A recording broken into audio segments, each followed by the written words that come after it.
Good afternoon and a warm welcome to all of you. My name is Daniel Zovatto. I'm the Regional Director for Latin America and the Caribbean of International IDEA, and I will have the pleasure and the honor to be the moderator of this panel about combating corruption, new approaches, and proven strategies. I will introduce to you our panelists in a moment, but before doing that, I would like to set the stage of this panel. I'm not going to invest time in terms of making a long introduction in terms of the relation, the very important relation between the rule of law and combating corruption. I think that it's a highly qualified audience that we have here. But I would like to stress what we want to get out of this panel. And the reason in the way that we have structured the panel is that what we want to share with you is mainly 4 different experiences about very effective, innovative ways of fighting corruption around the world, coming from different approaches. One from civil society, another one from independent commission, a third one from the parliamentary, and a fourth one from the private sector. Different to this morning reflection that was much more conceptual and theoretical, the aim of this panel and this working session is twofold. Number one, to learn as much as possible about these 4 experiences and to see also then engage with the audience in a very in-depth conversation about what other models, what other innovative ways we can develop exist already in terms of fighting corruption. To analyze this very rich set of different strategies, we have a very distinguished panel. To my left, Sreerupa Chowdhury, who is from India and is the co-founder and country manager of Law Farm, and also is the co-founder of Bribe Hackers, a project that got the support of the World Justice Project and the portal I Paid a Bribe. To her left is Raymond from Hong Kong, who is the Director of Community Relations of the Independent Commission Against Corruption of Hong Kong, an institution that he joined since 1984. Sorry, to my left is Fadli, Martin Manuhwa, who is the current president elected of the Federation of Africa Engineering Organization and chair the Anti-Corruption Committee. To my right is Raymond from Hong Kong, who is the director of the Community Relations of the Independent Commissions Against Corruption of Hong Kong, an institution that he joined since 1984. And to his right, we have Fadli from Indonesia, who is the chair of the Global Organization of the Parliamentarians Against Corruption, Gopac, and the vice speaker of the Indonesian House of Representatives. He's also the vice chair of the Great Indonesian Movement Party, Gerindra, from the period 2008-2020. We will start addressing this panel. We have 90 minutes, and we organize in such a way that it will be divided in 2 different parts of 45 minutes each. In the first part, each of the 4 speakers will make a presentation, a kickoff presentation of around 5 minutes each. Then we will engage in a more in-depth discussion with them. And then in the last 45 minutes, we will give the participation of the audience and also a final remark. So our aim is to accomplish all this in the 90 minutes that we have been assigned by the organizers. Raymond, please. Okay. Thanks, Chair. Ladies and gentlemen, today Hong Kong is internationally recognized as one of the least corrupt places in the world. Yet before the inception of the Independent Commission Against Corruption, ICAC in short, in 1974, Corruption was very rampant in both the public and private sectors in Hong Kong. People were frustrated, but they just tolerate it as a necessary evil. So, how does such a revolutionary change comes about in a few decades? Let me sum up the solution we adopted by our acronyms of ICAC.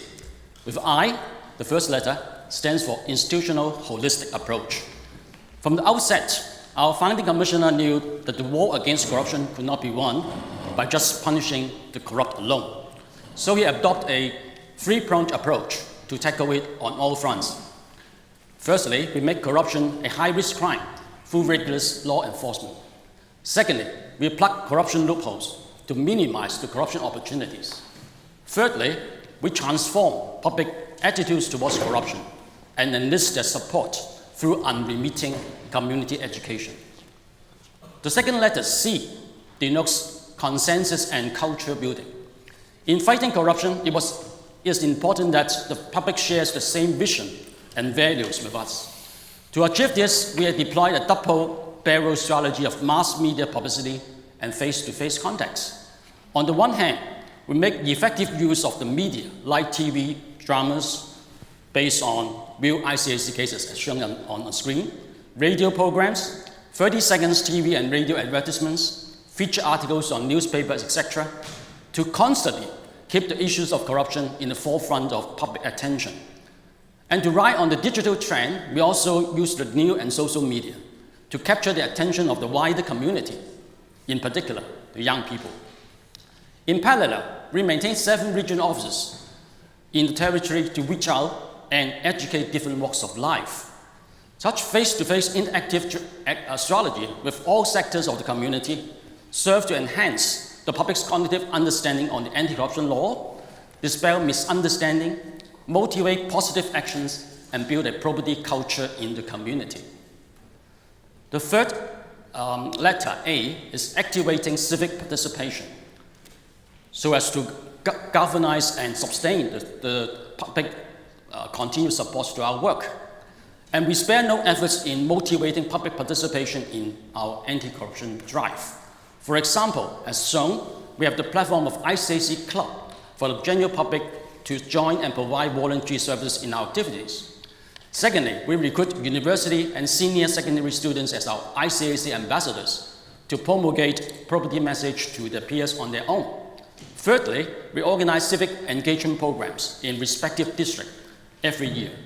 In 2015, we also launched a large-scale All for Integrity engagement program to further mobilize Hong Kongers all over the territory to take part and demonstrate the support to integrity. Finally, the letter C means collaboration with key stakeholders in different sectors to further spread our messages with multiplying effect. For example, we set up the Hong Kong Business Ethics Development Center together with 10 major chambers of commerce to widely promote business ethics to their members and the business community.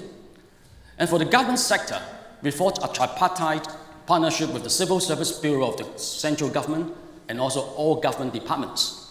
Now, each government department has a directorate officers serving as ethics officer to spearhead the promotion of integrity management in his or her department. At community level, we closely collaborate with civic groups such as district councils and NGOs to organize anti-corruption publicity projects every year. Ladies and gentlemen, the ICA's formulas worked well in Hong Kong in the past 43 years as proven strategies. Several evidence-based indicators drawn out from our annual opinion surveys, for example, as shown, close to zero tolerance towards corruption, unanimous agreement to the importance of keeping Hong Kong corruption-free, strong willingness to report corruption, and overwhelming support to ICAC, etc., ably demonstrate the transformation of public attitudes towards corruption in Hong Kong from one of silent submission in the past to outright rejections today. Yet the world is not static. We must continue our mission with innovative strategies and new approaches. So before closing, let me show you our new initiative in mobilizing Hong Kong people to stand fast together to embrace Hong Kong's core values of integrity.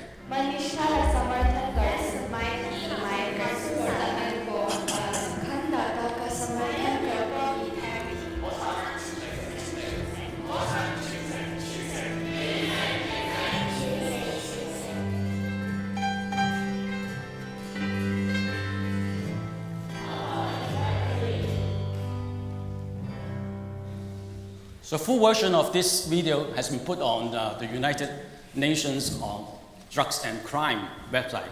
Of course, you can find it in ICAC's website too. Thank you, Chair. Thank you very much, Raymond. Excellent. Sreerupa, tell us a little bit about your experience from civil society in putting together this very innovative solution with IT and I Paid a Bribe. All right, so thank you for the question. Some of you might already be familiar with the model that we are working with. So we have a platform where people can report bribes or demand for bribes, and they're further given an option to take it up legally in case they so want to. And when they take up that option of taking it up legally, we come into the picture and we help to give them the options about what they can do. A lot of times they have no clue about that. We help them draft a complaint to the investigative agency. We help them forward it, and we do the follow-ups with the agency to find out what is the status of that complaint. That is the formal procedure. Sometimes when things are stuck because they have not paid a bribe, because the demands for bribes are not always explicit. Sometimes it's very implicit. The work is just not getting done, and you know that to facilitate the work you have to shell out a little bit of money. So no explicit demand has been made, so you can't make a formal complaint. So in those cases, we do things like right to information application. So how that works in India is that you ask the agency for information relating to a number of questions. So the questions would be in the range of what is the status of my application for driving license?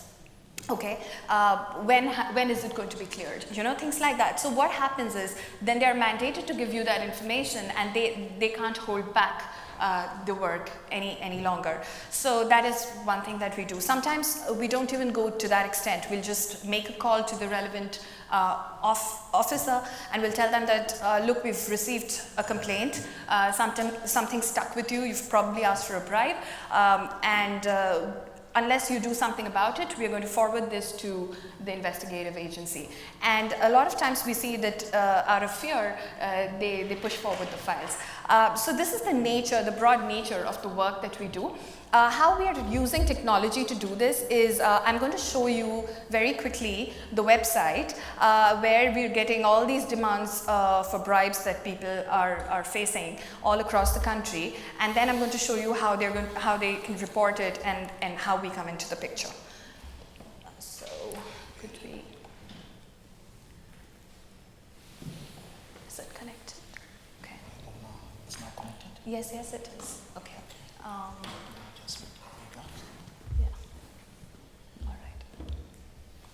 Okay. Okay, I can see. Okay.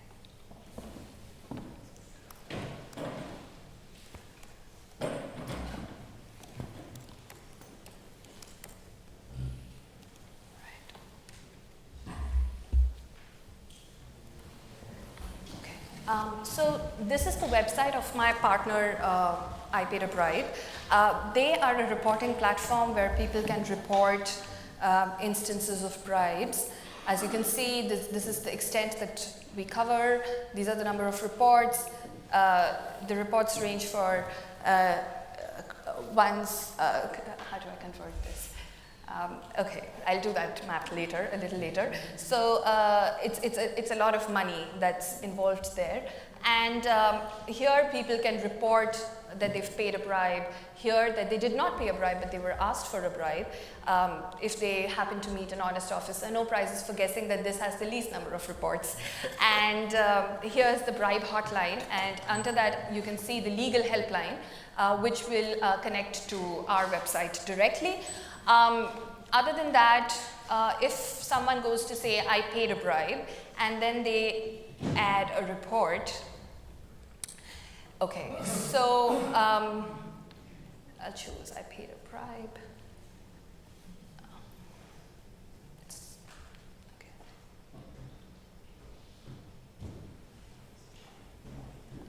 I think it's not connecting. Okay.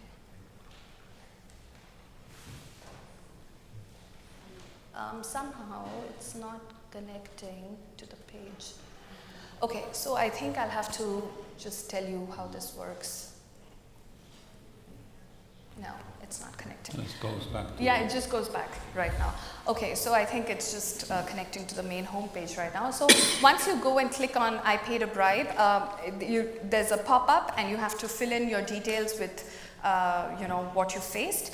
And when you hit submit, they also give you an option that now we can also take this up legally through our partners. That's us, the Bribe Hackers Project, which is run by law firm.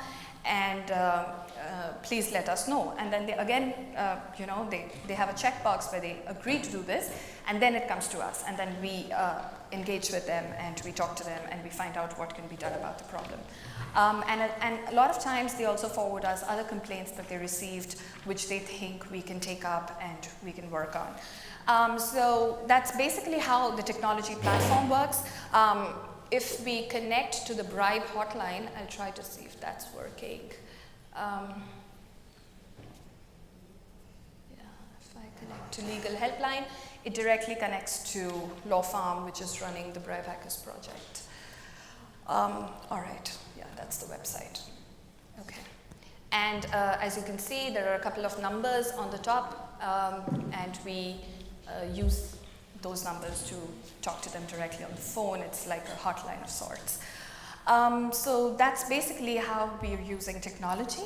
Other than that, so with all the reports that are coming up on the I Paid a Bribe website, we do a little bit of data analysis to find out which government departments are the most corrupt, because there are so many public sector and government departments against which we're getting those reports. So there's a little bit of data there that's used. We also engage with them and we do policy level changes that we need to implement in India by researching on the law and policy systems across the world, what's working, and how can we change that in India to make sure that the infrastructure is better and we can tackle corruption at an infrastructural level. So for example, I had mentioned the passport verification process where the police need to come to your home and to verify that you actually live there. And that's where, every time you'll have to pay a bribe to get it done. So when we studied the processes around the world, we figured that there are many countries which actually don't have a physical verification system being carried out, and they're doing fine in terms of issuing the passport. So we said, okay, this seems to be a very redundant requirement. We can do away with it, and we can. The idea is to basically verify that the person stays there and is a resident. So we can do that in other ways. And we formulated a report and we've presented it to the government, and we're waiting to see if there is some movement there. And we do like a lot of advocacy and policy level work as well with I Paid a Bribe and Bribe Hackers together. So yeah, I mean, that pretty much is the whole scheme of what we do. Thank you very much. Thank you. Now let's go to the private sector. Martin, you are an engineer by training, president elected of the Federation of African Engineering Organization, chair the Committee of Anticorruption. Give us a sense about, coming from Zimbabwe, about what are the main challenges about corruption in the infrastructure sector from your perspective? Okay, thank you very much. A very good afternoon. I'm happy my friend has been talking about petty corruption in terms of bribing the cop or the passport officer. But when you come to the big picture, the real corruption funds are lost in infrastructure. I come from a background where I'm from the engineering sector, and I've got a bit of the world view and also the Zimbabwe view about what goes on in infrastructure corruption. I chair the Anti-Corruption Committee, like he said, of the World Federation of Engineering Organizations, and I am a vice president of that organization. What we have noticed is that in infrastructure or in construction services, research has shown that over 40% of all bribery takes place in infrastructure and construction. And the World Bank has estimated that about 5% of the world's GDP is lost to corruption.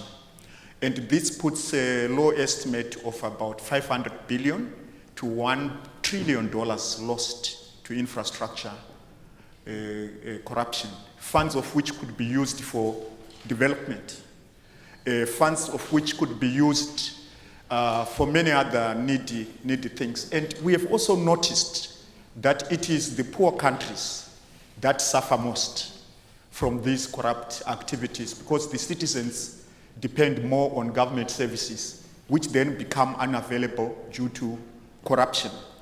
So you'd find poor roads, building collapsing and killing people, bridges going down, because 80% of the funds were diverted to corrupt practices. Our experience is such that because of some perceptions that corruption only takes place in the developed world, there has not been a lot of integrated solutions of how to deal with the issue in the past. For instance, there are suppliers and demanders of corruption, and normally it's the West that gives bribes to corrupt Asian, African, or other developing country leaders for them. So there's a demand and supply. That's the first major complication we noticed. And the best way to deal with it is to close all loopholes in terms of how you deal with corruption.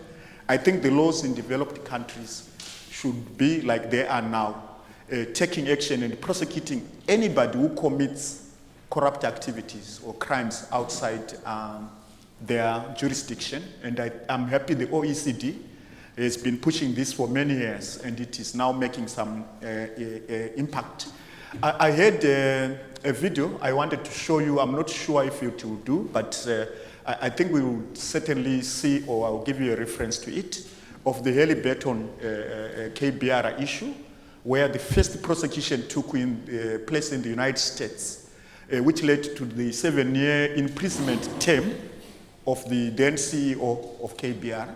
I think this was the first case that opened floodgates of other companies like Siemens and many others that then were debarred or paid a lot of money to their prosecution authorities. So that's the first complexity, that we have to put the corruption in context between the demand side and supply side of corruption.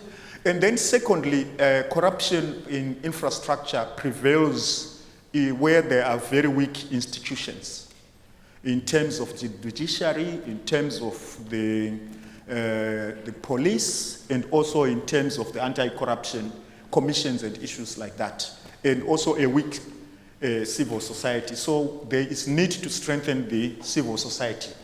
The third observation is that this corruption in infrastructure is very complex because it's very difficult to detect.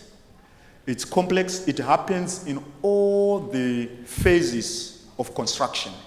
From the conception of the project, a wrong project can be created because it will benefit my friends or a minister's friends. And then you end up coming up with a white elephant. I think you have seen a lot of these white elephants. And it is at the conceptual stage. And then in the design stage, they could design a project that suits one supplier. And the politicians would come to a construction company and say, look, we would like you to fund our election campaign. And we are going to give you all the rights of all the construction that you, at whatever price, but if you can have X million dollars for our campaign, that again happens. And I think a very big case in Brazil in question, which even led to serious repercussions to the executive because of the civil society in Brazil. So those are some of the complexity we face. And then the most corruption people know about construction is during procurement. I'm sorry to say it's not only during procurement where bribes are paid. It's throughout the construction phase. You go into procurement, people pay bribes, others rig the tenders. One company would put 4 or 5 tenders, one with the highest, and the other related companies with low figures. If they win, then they turn it down. And therefore, the bidding process is rigged. And then some adjudicators, some people who do the procurement are also paid bribes to give an unbefitting winner or a very expensive contractor to carry out the project.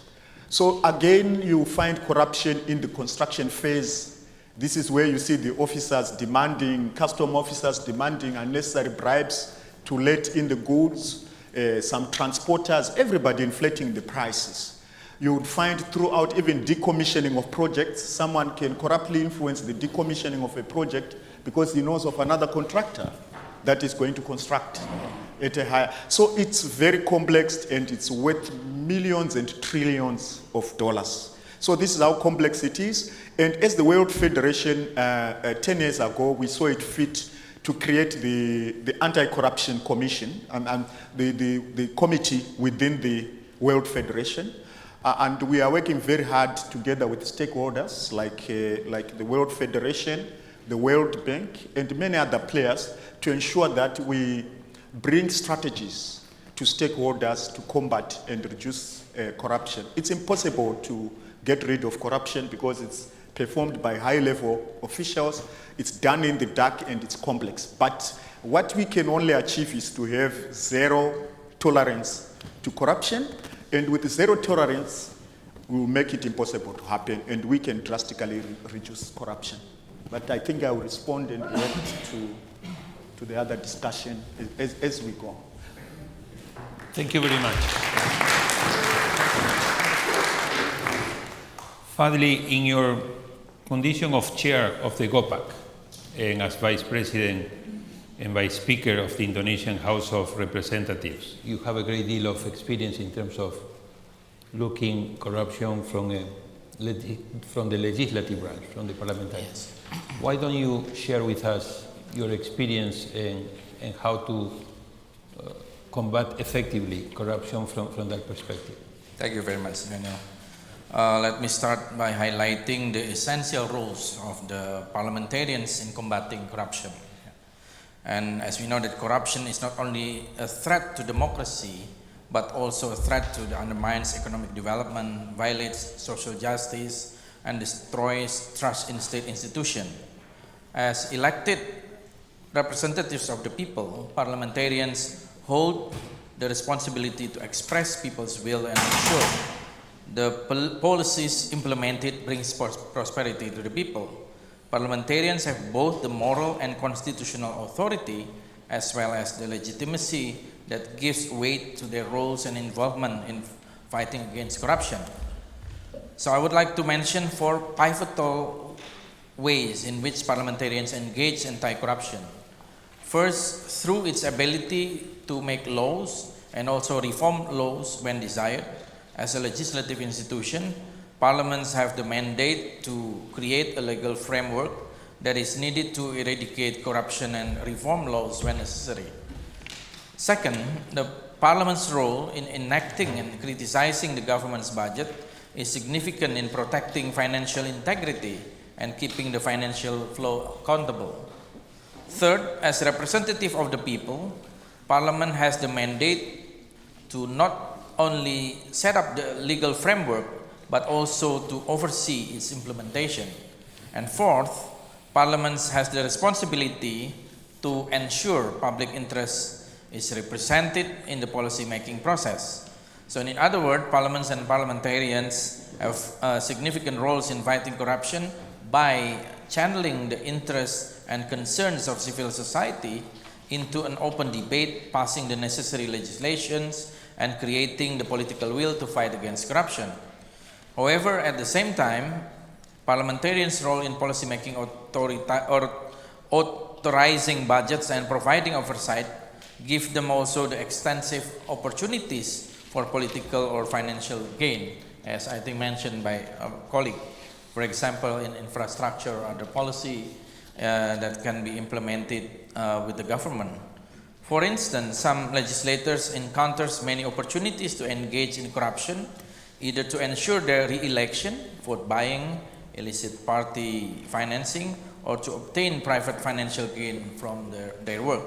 Therefore, those mandates perform like two sides of the same coin, and in this context, parliamentarians can be responsible for either flourishing or perishing of corruption depending on their political will. So being aware of those circumstances, I would like to emphasize another approach that can significantly help the parliaments and parliamentarians in its mission to fight against corruption, which is building coalition, a collective action through inter-parliamentary networks. So the Global Organization of Parliamentarians Against Corruption, Gopac, is an example of an international network of parliamentarians that focus solely on combating corruption.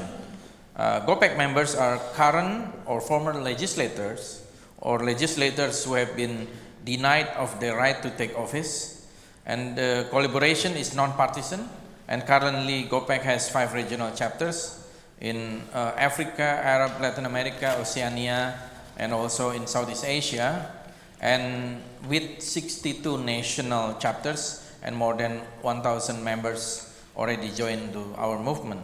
So it was created 2002 in Canada, and Gopac aims to combat and prevent corruption by strengthening integrity in Parliament. And since its inception, Gopac has been actively promoting the role of parliamentarians to make progress in deterring corruption through various projects and programs, such as improving parliamentary oversight in the management of development aid and implementing SDGs, developing technological platform to measure anti-corruption performance of legislators, grant corruption campaigns, strengthening national cooperation in facilitating the asset recovery efforts, and addressing women in parliament issues. So Gopac's programming model uses global task forces, GTFs, to promote agendas identified by membership through a regionally representative group of parliamentarians that champion specific issues. As now, it is currently focusing in 5 areas. For example, anti-money laundering. Also, we promote to ratify the UN Convention Against Corruption, the GTF on participation of society, parliamentary ethics and conducts, and parliamentary oversight. So through its GTF oversight, changes in national parliaments to control corruption, promote good governance, and hold the executive more accountable to the people. So it is our belief that fighting corruption can be more effective and taken more seriously if parliamentarians join together as a group rather than standing up on its own. So that is basically, I think, the overview of the Gopac's work so far. Thank you. Thank you very much. Raymond, you told us how Hong Kong was able to transit in the last 43 years from a high level of corruption to one of the places where, according to many indexes, you are in the top 10 with low levels of corruption.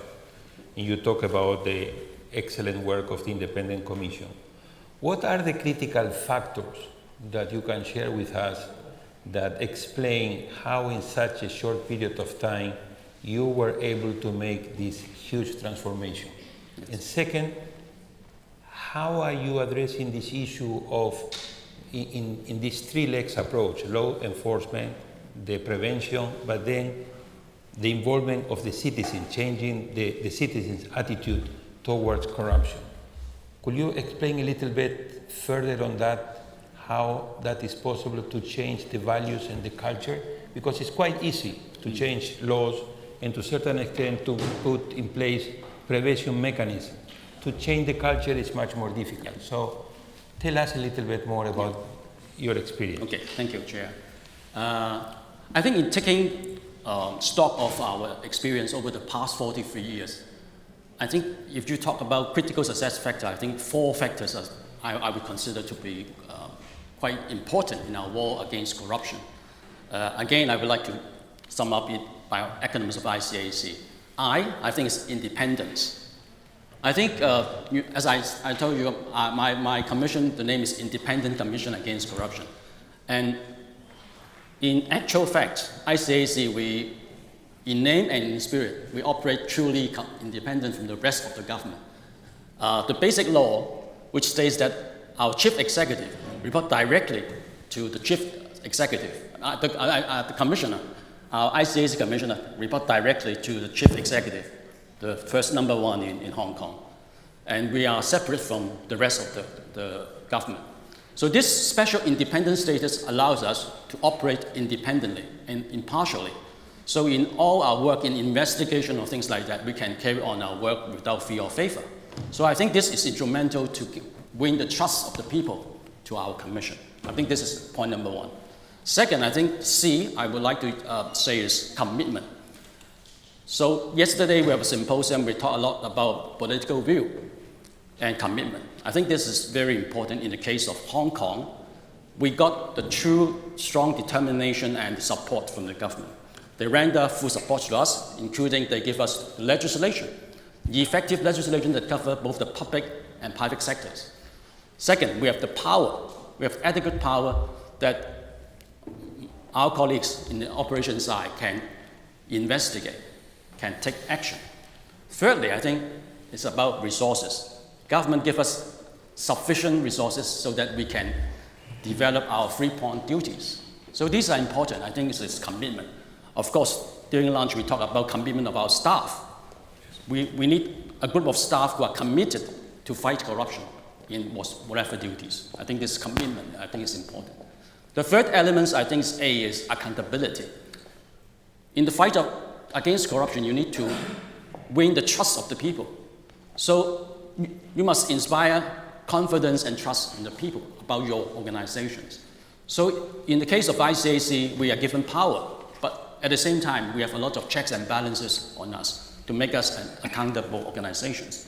Central to this is a system, we have a number of independent advisory committees where people join from all sectors of the community to monitor every aspect of our work, including the investigation of each and every cases. We need the endorsement of the committee. So this is some kind of mechanism that checks and balances on us. And of course, in addition, there are a number of other checks and balances, like there's a clear segregation of duties. ICAC, we are just responsible for investigation. We will not conduct prosecution. It's the Secretary for Justice, the Department of Justice, responsible to decide whether it's not to prosecute or not. And then it's the court to decide whether the outcome of the prosecution. So this is some sort of checks and balances to avoid abuse by the ICAC. So, of course, there are many other watchdogs. The Executive Council, the Legislative Council, and in Hong Kong, we have a free and vocal press, which is also monitoring on the work of ICAC. So just to make us an accountable organization. The fourth one, I think, is C, is on community support. I mentioned that every year we conduct annual survey to monitor people's attitudes towards corruption. And community support over the years is almost 97%, 98%. 97? Yeah, almost 100% they said that they support the work of ICAC. And in fact, 90% of our cases comes from the public. They report the cases to us. So I always say, an organization, even if you have the best investigators, but people do not come to report to you, and you're useless, right?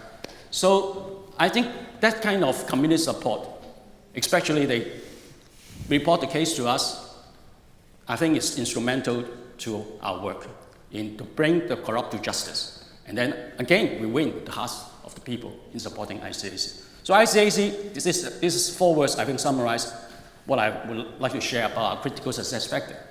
But in fact, underpinning these 4 critical success factor, and also what I mentioned, ICAC formula, is some core values in Hong Kong. I think that's important.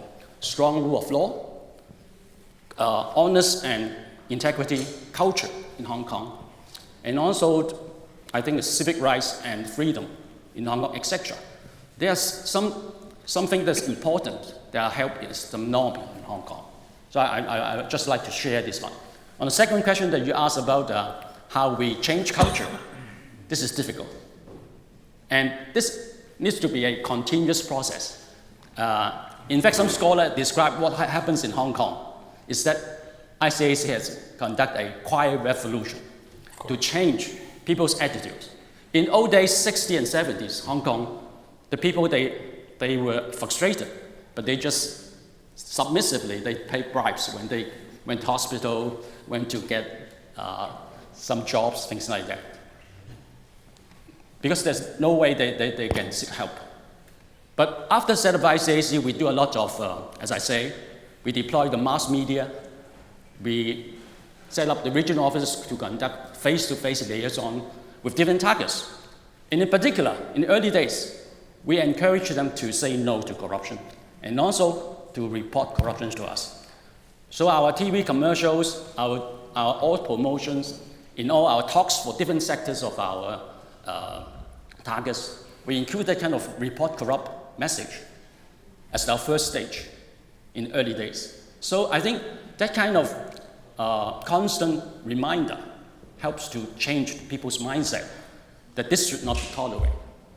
I must say, we need a few years to change that kind of culture. And most important is that this should be a continuous process. You cannot just say that I do it for a few months or few years and then you stop. Then people will forget about the message. So must be a continuous process, and you need to bombard them. This is my observation in the past 43 years. We need to constantly remind the people the importance of not to combine or not to accept corruption as a way of life. You need to constantly do that. I hope this would... Thank you very much. Sreerupa, in your innovative approach linking this type of portals with technology, what is what you see coming in the next 3 to 5, 10 years in terms of new mechanisms? How can we better use IT in terms of innovating, in terms of the fight against corruption? Right, that's a very good question actually. So since our discussion partly is about new innovative approaches and partly about partly about what's actually worked in the past. I believe that the growth of technology has actually made inroads in every kind of industry. It's changed the way we function as a society. Social networks have opened up. We are talking on the internet. So it's only but natural that technology will be used in, in governance, in rule of law, in combating corruption as well. And I'm glad that we're seeing these, projects that are coming up.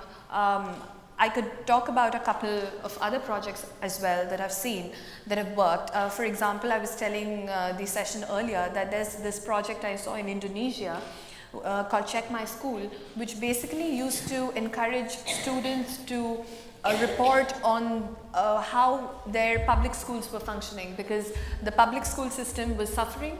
The teachers weren't coming in time, there were attendance issues, and the students started to rate their schools on different parameters online, and that really did well, and the schools started taking action. So sometimes what is important is the way you drive awareness around a problem as well. So technology, number one, drives awareness. It can really broadcast a message that something's not working the way it should be to a much larger audience. Secondly, for a system like ours, if we didn't have technology, how would the people come to us, right? We are a civil society organization. We help people with legal tools to fight corruption.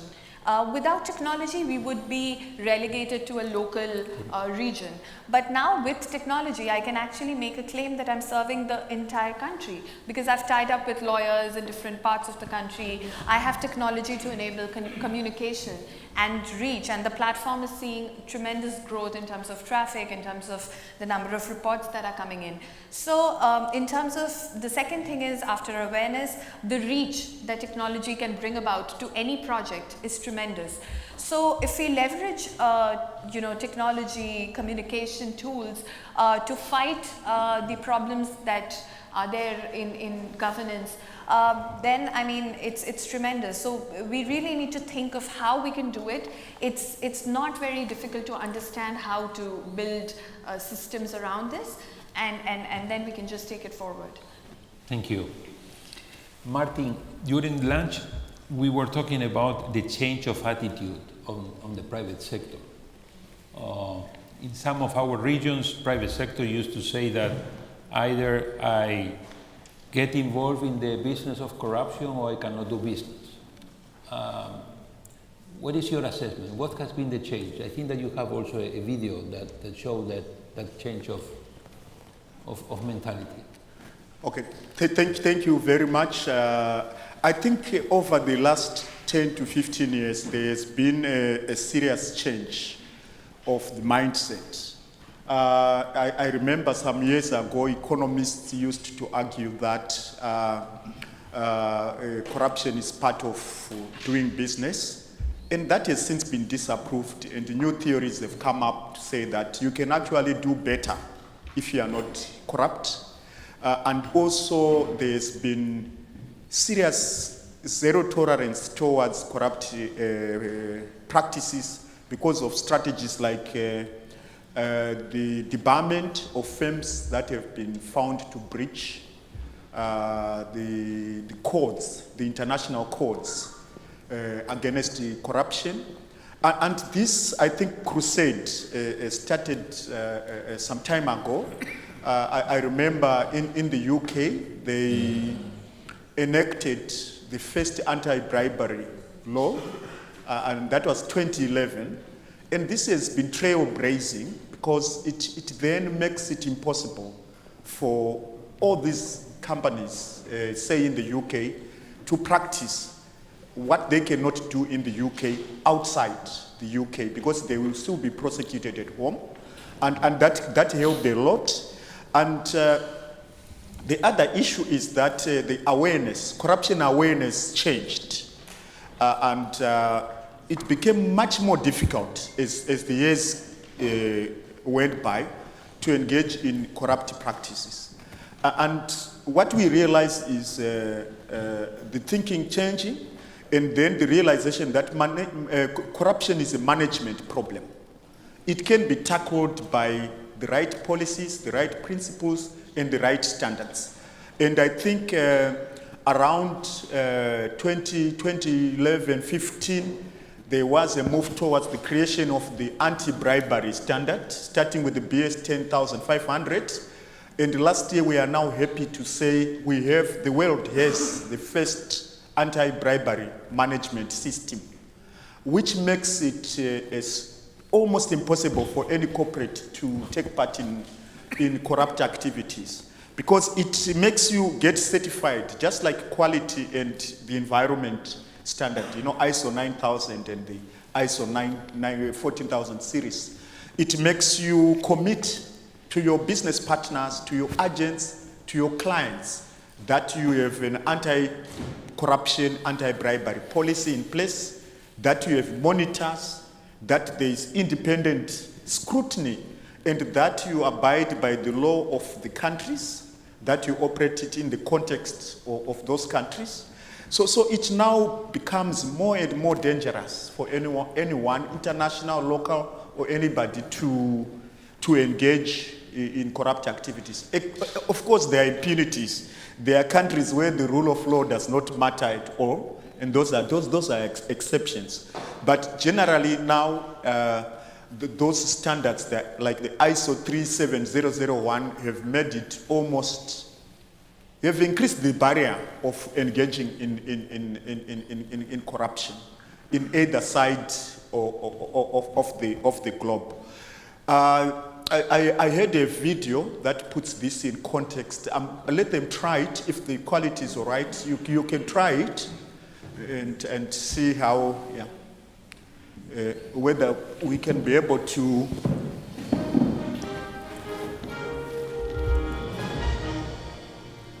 Next, another take on Western money in the developing world. International corruption has been the focus of a 9-month investigation by our PBS colleagues at Frontline. Correspondent Lowell Berkman has this special report produced for the NewsHour on the damage done by large-scale bribery in Nigeria. Last September, in federal court in Houston, Texas, corporate America paid attention when this man, Albert Jack Stanley, pled guilty to bribery. You don't want to say anything? Stanley, the former CEO of KBR, then a subsidiary of the Halliburton Corporation, agreed to a record 7-year prison sentence for masterminding the payment of $180 million in bribes in Nigeria. Mr. Stanley's cooperated today. As a result, earlier this year, KBR and the Halliburton Corporation agreed to pay more than $500 million in fines, the largest fine ever for international bribery by a U.S. company. This case has opened a window to the way multinational corporations do business in corruption-plagued Nigeria. The World Bank has reported that Nigeria has lost $300 billion over the last few decades due to corruption. I will not argue with that.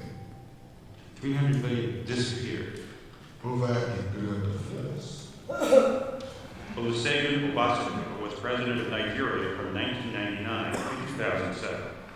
Fighting corruption is like fighting a war in the battlefield. A former Nigerian general, President Obasanjo is a founding member of the anti-corruption organization Transparency International. Corruption, you would agree, is endemic to Nigeria. Yes, corruption is a cancer that must not be allowed to be in the body of a nation because it destroys. And that is what we were fighting against in Nigeria. In 2003, President Obasanjo appointed this man, Manuhwa, Fadli, as Nigeria's first chief corruption. We went after the very powerful people, the rich ones, those who hitherto are above you. In one of the governments, we took close to about 75% of the resources of the state. One governor took 75% of the money from the state government. And this extent that is probably made over $1 billion in terms of revenue. The government diverted millions of dollars for himself. Alone. While the people are living on $2 a day. That's it. Corruption has taken over the engine of government in Nigeria. It's what runs everything. The cost of this corruption is most evident here in the Niger Delta, the center of Nigeria's oil industry. But all that oil wealth does not reach the people, who live in abject poverty, with the land and water devastated by spills, and the air poisoned by the constant burning of natural gas, called flaring. All this the consequence of out-of-control corruption. And before you took office, no company had been prosecuted in Nigeria for corruption. Okay. Yeah, thank you so much. I think this is a very sad video. It gives a graphic picture of what happens to the resource-rich countries because of the interplay of corrupt practices, especially in infrastructure. And we have come now to realize that this can be stopped by various strategies. One is the adoption of those standards. The other is by putting serious accountability to people in public office and having the necessary checks and balances. But the best of all from the practitioners, from the engineers and the built environment themselves is to adopt strict codes of practice, which enforces ethical behavior, which then means as engineers, we are saying we should be teaching ethics from as early as possible in terms of, no matter how one technical is, they need to be ethical enough to say no to any demands by any public officials to engage in corrupt practices. So this and among other strategies are some of the things that we are doing. And finally, in strategies as the World Federation, we have teamed up with the Royal Academy of Engineers UK to start a serious study which we call a real-life corruption interpretation on projects for Zimbabwe and Zambia. This study is an evidence-based, project-based research that looks at what resources went into the projects as per plan, as per reality, as per the product quality, and then coming up with a diagnostic anti-corruption infrastructure index per project, per country, and per region. So the pilot is in Zimbabwe and Zambia. And once this succeeds, I think we will now have policymakers, say parliamentarians, my friend, making informed, evidence-based decisions.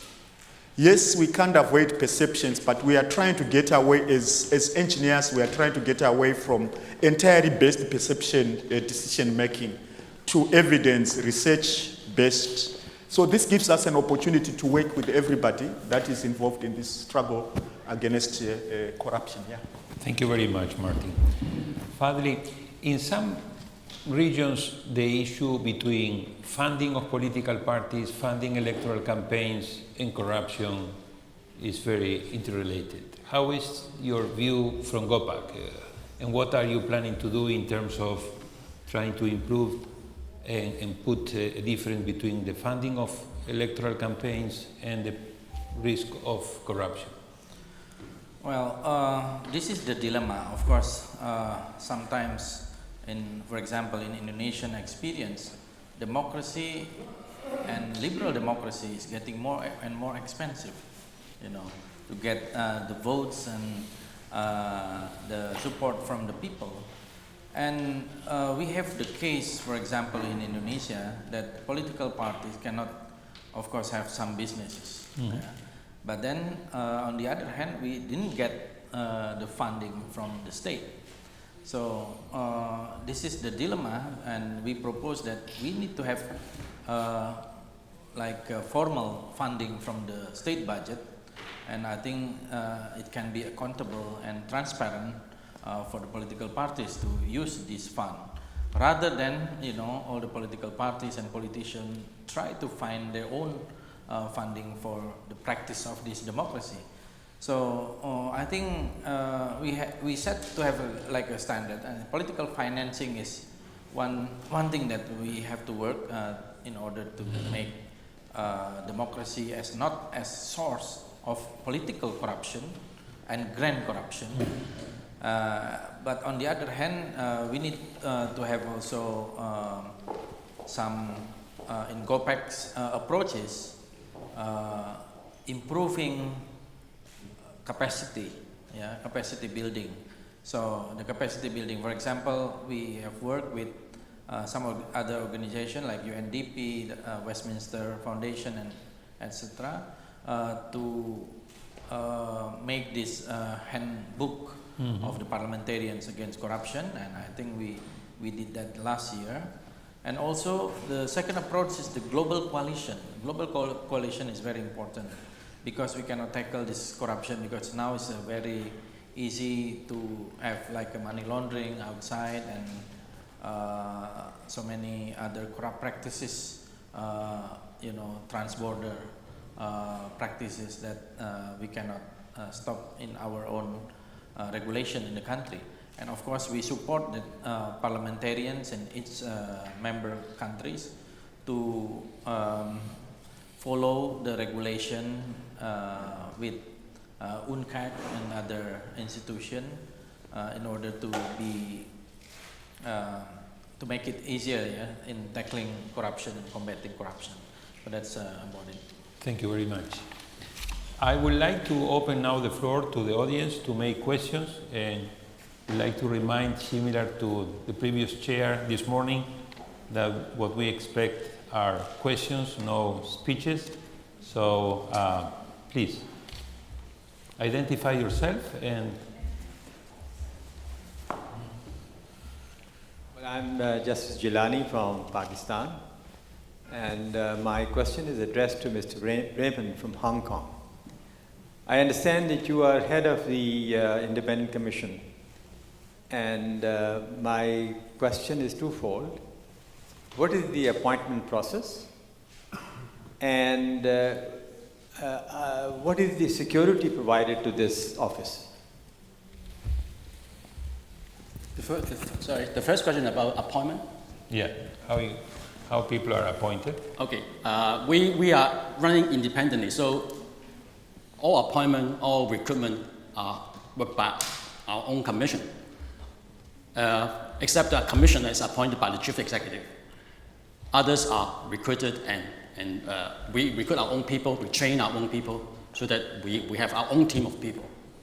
And then for security, we just like an enforcement agency. We have all the training for our operation staff. They have the physical training, they have a small team of firearmed officers. So in case they need to have that kind of violence targets, they can also manage. The security of jobs. Security. Yeah. Okay, I've been working in ICAC for 34 years. So I think that's a good example of our security of our job. Although we, unlike other civil service who are employed on a pension scale, we are employed on contract, 2.5 years. And then we renew our contract so long as you perform. You perform and then you continue to get out the job. And ICAC, we are guaranteed in the basic law that ICAC can continue to run independently. So there's the legal background supporting ICAC that we can continue to work. And as I said, fighting corruption is a continuous process. So I think this will continue. There's no worry about security of job. Thank you. Please. One question, if you will allow me, then I'll have two suggestions. The question is... you identify yourself. Okay. Dawood Sultanzoy from Afghanistan. What I hear, not only here, the discussion was very valuable, but I suggest why shouldn't we discuss also the cause of corruption? You know, we always talk about fighting it, how to fight terrorism and how to fight corruption and disease and all these things. But the root causes of corruption, both petty and large corruption. And the second part is about elections. In most developing countries where corruption is rampant, we don't have good campaign financing. Even in developing democracies, we don't have those laws. And even our presidential elections are marred with corruption. They spend, in a poor country, they spend $120, $130 million to elect a president. And they're not accountable to anybody. And I don't want to talk about larger democracies. You guys can talk about that in a better way. The second thing is procurement. Donor countries, when they send aid money to developing countries, the contracts are sold in those countries, first, second, and third hand, and the fourth and fifth hand comes to the receiving country, and then they're sold. And I've seen examples in Afghanistan. Seventh hand has been the implementing agency. We have caused your taxpayer and everybody else's taxpayer in Europe $1 trillion in that war and $100 billion in just developing budget, and none of it is visible. Thank you. Fadli, you want to address the issue of funding? Yeah, I think I agree with you that it's been a practice mostly in developing countries, maybe also in developed countries. Like in Indonesia, that's happening. Yeah, during the presidential campaign, even the legislative campaign. It's very difficult to trace the source of the money for the candidate, presidential candidate, and so on. So I think I also agree with you that we have to also point out again about the source of corruption. Because in Indonesia, for example, we have maybe the strongest institution in combating corruption, the Corruption Eradication Committee. So many ministers, members of parliaments been caught for as corruptors. But then our CPI, the Corruption Perception Index, is always low. It's always high. Yeah, it's always high. So there is no relation between fighting the corruption with the CPI. That's one thing. This is the experience of Indonesia. Before the KPK, the Commission Eradication Committee, used this as a benchmark. But after several years, they didn't use this as a benchmark anymore because they cannot, achieve certain standard in lowering the level of corruption. So I think that is a very valid question that we have to ask again, how to combat effectively this corruption. Thank you. Martin, you want to address the issue of yes. procurement? Thank you very much. I think the cause of corruption is greedy. you notice most people that are practicing corruption don't really need the money. They stash it sometimes before the switch thing was blown out. They would now maybe they go to Panama or somewhere else where they live beyond dreams. So they don't really need, they are not poor people that are engaged in corruption. They are not stealing to feed their families. They have enough means to do so. So it's a serious case, a disease. So I think greedy would answer your first part. In procurement, I think aid comes with a lot of conditions. And most of it, these conditions are basically tying and making these third world countries poor and poor forever, even poorer than they had got the aid. Because normally some governments would give money to third world countries or developing countries so that they can sell their machinery and create employment at home or win an election at home. And they package it and disguise it such that they would like to assist the people. So I think it's a win-lose situation which needs the raising of awareness in those countries to ensure that they go on the market for the best and optimal funding of their projects. And I'm happy to say, except for some situations, the situation is a bit changing now in a sense that the preferred mode of infrastructure delivery is a PPP arrangement, which is contractual. And the contractual is such that it depends on how the risks are identified and shared. So again, if our governments and our people do not look at the risks and share them appropriately in the PPP, we can still have the same donor syndrome where there is corrupt practices of making the third or developing world poorer and poorer. But these are models that we need to research on, we need to work and ensure that the activists and our government, parliamentarians here and law enforcement share information and collaborate on. Thank you. Raymond, you want to? Just a quick sharing in response to your questions. One is that about the root cause of corruption. I think the holistic approach of ICAC in fighting corruption through enforcement, prevention, and education. Basically, we are addressing how corruption can transpire through motivation, opportunity, and mindset rationalization. So my department, the design, our first commissioner is basically attacking the problem of corruption from root cause. We try to remove the greed or the bad motive behind corruption. So our model basically addressing that basic.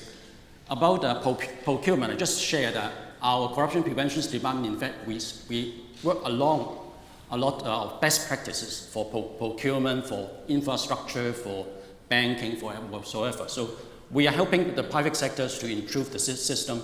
And at the same time, my department, we contribute a lot in the professional continuous development training of the engineers, accountants, things like that, so that they constantly remind them about ethics, about corruption prevention and things like that. I think that helped a lot. And lastly, election.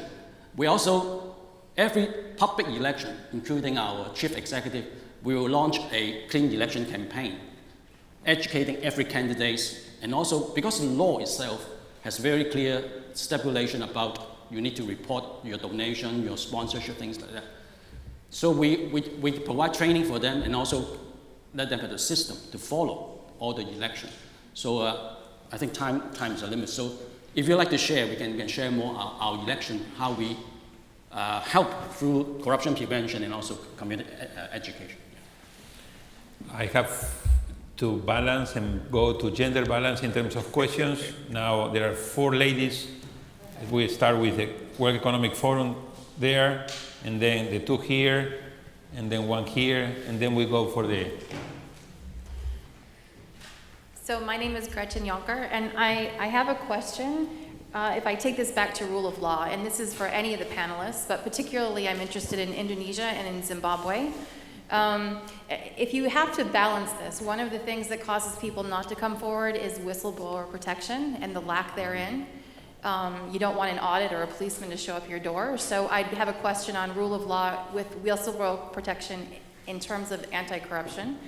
And then also impunity. And can your government officials, either elected or appointed, be prosecuted under anti-corruption laws, and is that actively taking effect? I'm going to consolidate a few questions because we are running a little late. So, to here, please. Yes? Yeah, I have like just two questions. First of all, to you, sir. Like you're 43 years old, ICAC. So I just want to know, to go back at the beginning of the commission, and just wondered whether you have had like these growing pains. Like, for example, did your commission ever get resistance from the corrupt elements of the government, for example, trying to take your power? Or like you said that you're in an investigating body, and then there are prosecutors who are going to take your case. Do you ever have in your history this experience in which your prosecutor service is actually corrupt? I just want to know whether this government support you talk of is something that you had to nurture rather than, you know, something that was already given since your inception in 1974. And then, Ms. Chowdhury, I mean, I think your tool was really great, and I just really want to ask about how do you reach rural areas? Like, how do you make people actually use your tools in like urban probably, but like in rural areas? And also, what do you do with all of those data? I mean, aside from advocacy of each case, do you do anything else towards the building of rule of law with all of this data that you have gained so far? Thank you. Thank you. Please. My name is Jessie Majome. I'm a member of parliament from... Speak up a little bit. My name is Jessie Majome. I am a member of parliament from Zimbabwe. So naturally, my key question is to Dr. Zon. What would you say is the key factor that, in your experience with Gopac, that enables parliaments and parliamentarians in a political system to be effective in exercising oversight over corruption? And something that could, I think also Raymond might want to take an interest in, but it's a question to you, that what's the role also, the success level of the interface between parliamentarians and parliaments and commissions on corruption? What are the success factors there? And can I also ask the lady a question? That I noticed on your website, there is a column where, on the interaction, where a person can indicate that they paid a bribe and then they can get assistance to report it and so on. How popular is that? Aren't people afraid of being prosecuted if they say, I paid a bribe? Do they actually come forward and confess that they have paid it? Thanks. Thank you.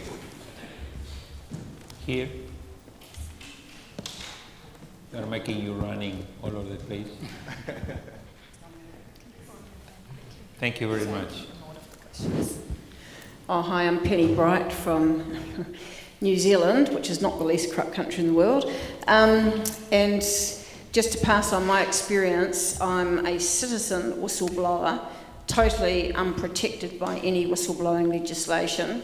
For over 10 years, I refused to pay Auckland Council rates because the books are not open and we do not know exactly how much public money is being spent on private sector consultants and contractors. And what I was seeking, and it's a lawful requirement under the Public Records Act in New Zealand, I was seeking the unique contract number, the name of the consultant or contractor, a brief description of the scope of the contract, contract start, finish dates, the exact dollar value that attached to each and every contract, including those subcontracted, and how the contracts were awarded, either by public tender or direct appointment.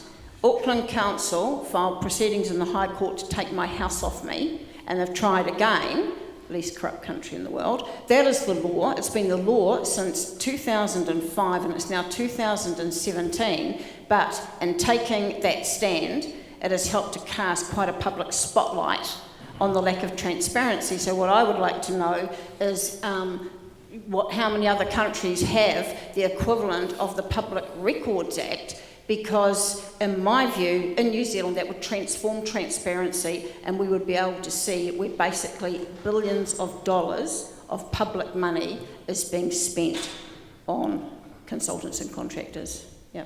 Thank you very much. Okay, we will come back. We will have a good set of questions. Who wants to start? You want to start, Fadli? Well, maybe only several questions related to the subject of how the parliamentarians also involvement in combating corruption. I would like to address also that in case of Indonesia, we have also the system with our Commission Eradication Committee, the Whistleblower and Justice Collaborator.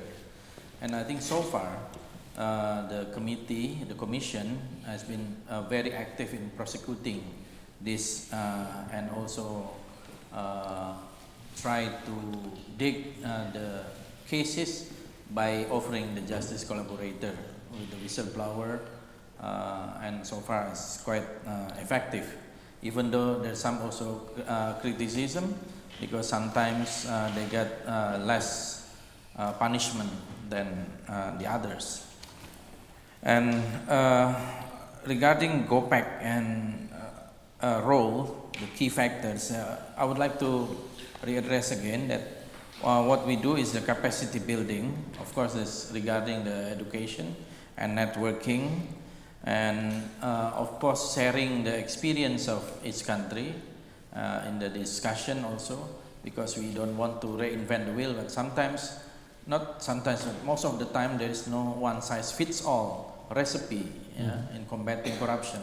It has to consider also maybe the development stage of one country, and on the other hand also the tradition, culture sometimes also matters. Thank you. Sreerupa? Yeah, so I had a couple of questions from the lady about how to reach out to rural areas, and I think that's a very important question because in the context of India we have a significant population in the rural areas where technology has not penetrated that much. But we are seeing significant, smartphone penetration now in the rural areas as well, and definitely phones are coming up. The government of India has actually started an initiative for the provision of basic services in the rural areas. And what we're trying to do now is, tie up the legal aid service for not just bribery and corruption, but generally as well with the government of India's provision, so that we can reach out. So I think that's an important, way to address a problem of reach when you can do a partnership or a public-private partnership in this case, because there are institutions which do have the reach, and you can partner with them and you can try to reach out to new regions and reach out to the people who need you there. Secondly, what do we do with the data? So, like I mentioned, we're getting all these reports about the various departments, and that gives us an insight about the most corrupt departments, right? And when we present that to the heads of those departments or to the ministries, we tell them that, okay, look, out of all these reports, these departments are the most corrupt, and that gives them something to fall back on and take action, and to create processes within the department that can actually, solve the problem from the inside, like we're trying to solve the problem from the outside. So, these are ways of, solving a problem with a multilateral and multi-organizational approach, because, like someone mentioned, it's too big a fight to fight on your own. So you need the support of various stakeholders, everyone coming together and everyone helping the other one out. About your question regarding whistleblower protection, basically, how do we convince the people to actually come out there and put their reports, right? And that's a very important question. In fact, we give them the option of submitting anonymous reports. And a lot of the reports are anonymous, and they just serve as a benchmark for us to engage with the departments and say that, look, there are so many reports, but no investigation is carried out. But when someone comes to us, we actually tell them about the law on whistleblower protection, that only the investigative agency will know about your identity and they can reveal it only to the head of the relevant department and no more. So, you know, we try to give them the confidence to come out because we believe that if you know, some investigations are carried out, some officials are actually, taken action on at an administrative level. Those success stories can fuel more people to actually come up and report and or, you know, not pay the bribe. So that's how we do it. Thank you. Raymond? I think time's running out. So in fact, we have set up an ICAC booth outside. So maybe if you want to talk more, share how we, starting from 1974, we can share it outside. Otherwise, it will be a long story. Okay. Martin. Yeah, thank you for the question with specific reference to Zimbabwe. I think the rule of law is contextual, and whistleblowing in certain places, there may not be enough witness or whistleblower protection. And our advice in such circumstances is for one to ensure that they are as safe as possible. I remember in Tanzania, a whistleblower had 21 gunshots from an AK-47, and that was it. South Africa, during the World Cup, a lot of people who wanted to expose the tendering or tenderpreneurship were shot dead. So where systems are not there, I think the best way we prefer to prevent corruption is to make it impossible to happen in the first place. If it is dangerous to expose the culprits, because even if you expose them, sometimes there's so much impunity, you cannot believe it. So the best way is to make it impossible to happen, and it can be done. You can put systems that deter, detect, and deal with it when it is discovered. And that way it's safer for everybody. Thank you, Mark. Please. On the other extreme, I'm making your life difficult.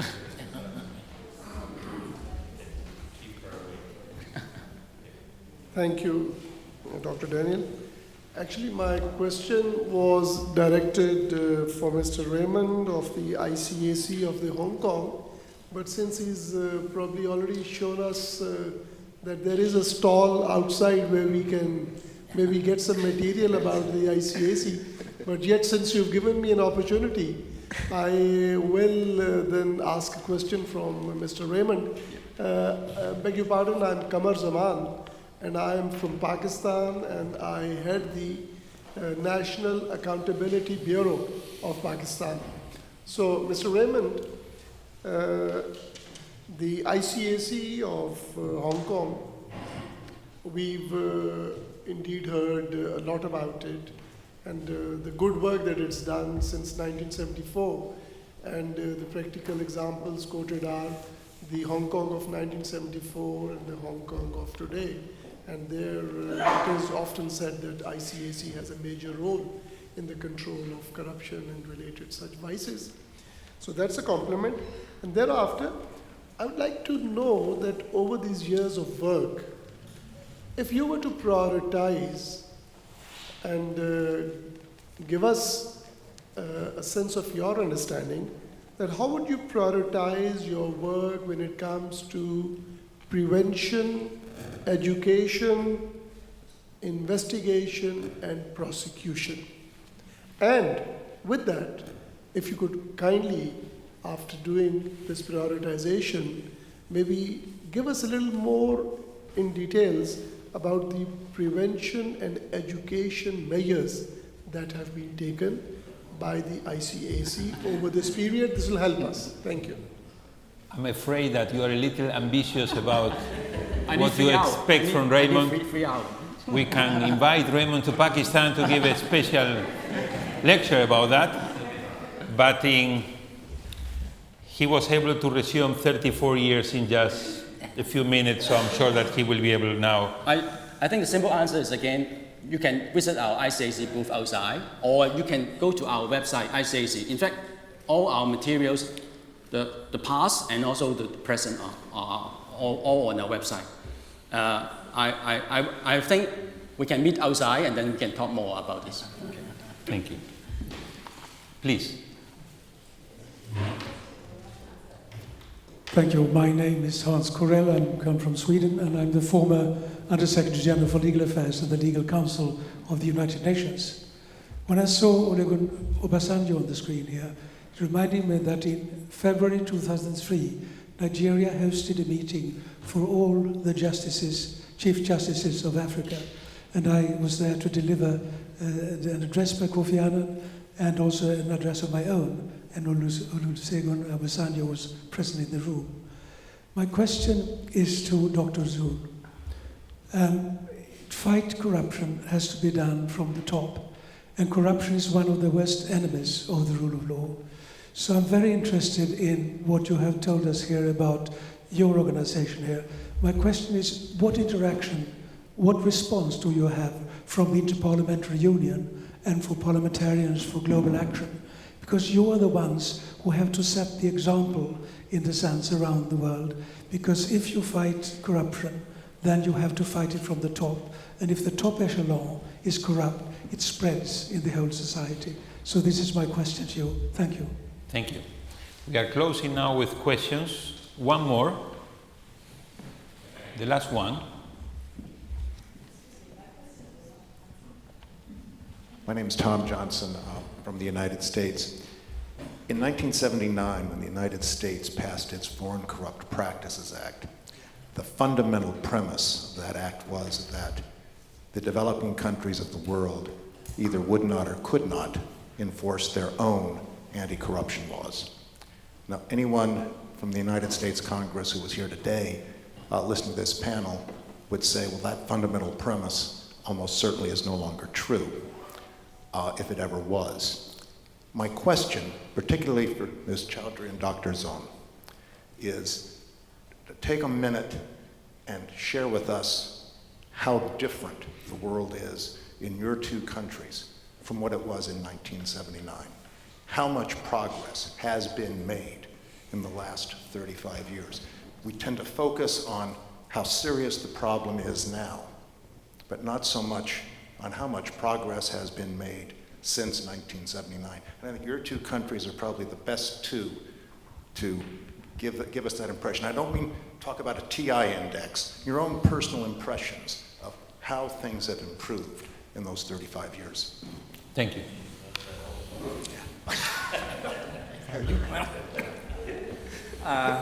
I think I agree with the statement and highlights that corruption must be started, to combat from the top, not from below, because to set up the example, and I agree with that. And because usually the corruption in the top level is a political corruption intertwined with the business interests, economic interests, and also I think it's a grand corruption. Usually it's grand corruption. It's not like a petty corruption, bribery and so on, but this grand corruption is we still have a problem in Indonesia as well, and even still going on until today. We have some big cases with the conglomerates during the bailout in the past after the economic crisis, for example, and still unsolved because related to the authority in the top levels. And sometimes when the regime change, depends on that regime how to tackle the past corruption. And I think it's still very difficult if it's related to the political power. And we still have to find out how the way to tackle the past corruption, especially grand corruptions that related to the highest authority, maybe presidents, member of parliaments. We have also problems with other legal institution that's even tackling corruption. So we still have to work on that. So I don't have any answer, but I agree that we have to fight from the top, to set up the example.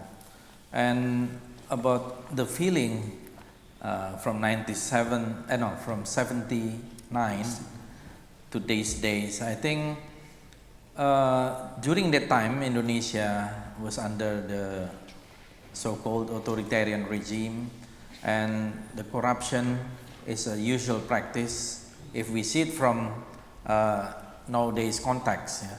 But at the time, maybe that's not the corrupt practices, like using the non-budgeter system, off-budget system. But now, off-budget system, of course, that's a corrupt practices. But I feel that the corruption is still there. There's still, when there is an opportunity, then, opportunity makes a thief. Yeah, that's they're saying. So I guess how to combat, of course, we have to go with the structure, with the system. I think the Combating Corruption Eradication Commission is very important for us in order to prevent, but the prevention sometimes not enough as a tool. So we have to find out the maybe more cultural way, like the mindset, the people, the moral issue also very important. But so far I think people now realize that corruption is very dangerous to our economy and also undermine our development. And I feel that, but still a lot of homework to do. Thank you for that question, because I think it's very important to also be optimistic and to celebrate the results. And I think what you meant is that, there has been an improvement and nobody's talking about it. While we talk about the battle against corruption, we don't talk about the results that have already been achieved. Yeah. And in terms of India, I can say that, from the 1970s to now, what has changed for us is the expose of the big ticket corruptions. Right? So in the last 10 years, we've seen the big scams being unearthed and ministers now being actually sent to jail, being convicted of these corruption cases. And they've really made a difference in terms of the high-level corruption cases, right? And now we see that parliamentarians are actually scared of indulging in corruption worth billions and billions of dollars, because that's all come out. In terms of petty corruption, which is something that I'm working on, I was not around in the 1970s, of course, but I can safely assume that nothing much has changed, because from the time I was growing up, I've seen the same system being followed, that you have to shell out a few 100 rupees or 1,000 rupees to get anything done. Right? So we've seen that system continue, because these small level corruption cases are not getting addressed. But now with reporting platforms like these, at least they're being spoken about, there's more education. We've enacted a few legislations in the last 30 years that have helped. The Prevention of Corruption Act in lines with the FCPA. And the Right to Information Act, I think it's in lines with what she mentioned about public records, which basically mandates, information to be given out when asked for. So, legislative changes definitely over the last 30 years, there has been more awareness around, corruption issues, and that has definitely come up. Thank you. Thank you. I will ask each of you just a very final comment of 1 minute each, in order to close. Raymond, you can start. Thank you. I would like to use the opportunity to thank World Justice Project to inviting ICAC to come to share our three-pronged approach, which we think is a total solution approach in fighting corruption through enforcement, prevention, and education. I think I must say the world is not static, and we must keep on fine-tuning our strategies to suit the changing needs of the time and also the changing needs of the different targets.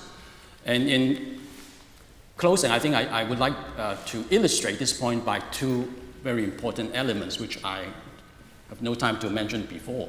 One is about the younger generation, and the other is the use of new and social media, which are in fact interrelated.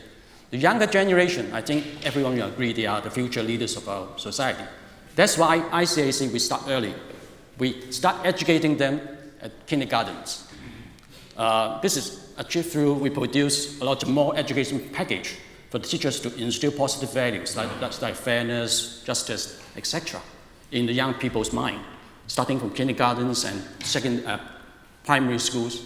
And then secondary school, we also have interactive dramas, talks, and also a lot of ambassadors program for the students to participate. University, similarly, we conduct talks and also we have recruit them as our ICAC ambassadors. So this kind of things will continue and with new strategies to attract them. And new media, we also use a lot of new media to attract them.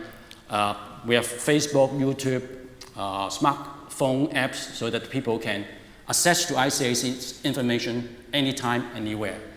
And as I said, the mission must be continued. Thank you. Thank you very much. Martin? Thank you very much. I would like to thank the World Justice for the invitation to share this with you. And that review that we were inspired by the beginning of the World Justice as the World Federation to start the Anti-Corruption Committee. And we're asking for further and more collaboration. And I'm in the crowd, I've noticed there is a Minister Kameo Ayadi, who was the first chair of this committee. And we would like to collaborate further with the World Justice, Gopac, and many other partners in the room, like the World Economic Forum. We are the voice of about 20 million engineers in the world. And therefore, whatever we share with you, I promise to take it to our constituency and ensure that this interface of communication and collaboration is enhanced. And furthermore, we would also like to connect not only with your organizations, but with you personally in the projects that we are doing. You can view those on our website. And when we publish the research that we are doing on the diagnostic infrastructure and anti-corruption index, we'll also share with you and critique it. And finally, we would be very happy also as the World Federation to popularize the Rule of Law Index, because we contextualize corruption within the overall set of the Rule of Law tenets. So I thank you very much, and also thank the chair for very good time management. And I apologize because you were Raymond, he was Martin, so now that my jet lag has been survived. Yeah, so thank you so much. You were such a fantastic audience, and your questions were challenging, but we will continue sharing those. Thank you very much. Sreerupa. Thank you. Thank you all for your time, and just wanted to mention that we are a fairly new organization. We are trying out different things, and like I mentioned, I mean, collaborations, partnerships, ideas, all of this actually make us stronger. I would like to obviously thank World Justice Project, who gave us the seed funds to start the project, and now we're looking to fundraise. So if anyone out there is interested in connecting us to the relevant people, please let us know. Any other thoughts, suggestions would be most welcome. Thank you all. Thanks. Thank you. Fadli? Yes, thank you very much for World Justice Project for initiate this discussion and also giving me the opportunity, and Gopac especially for sharing how we combat corruption among the parliamentarians and with the global network.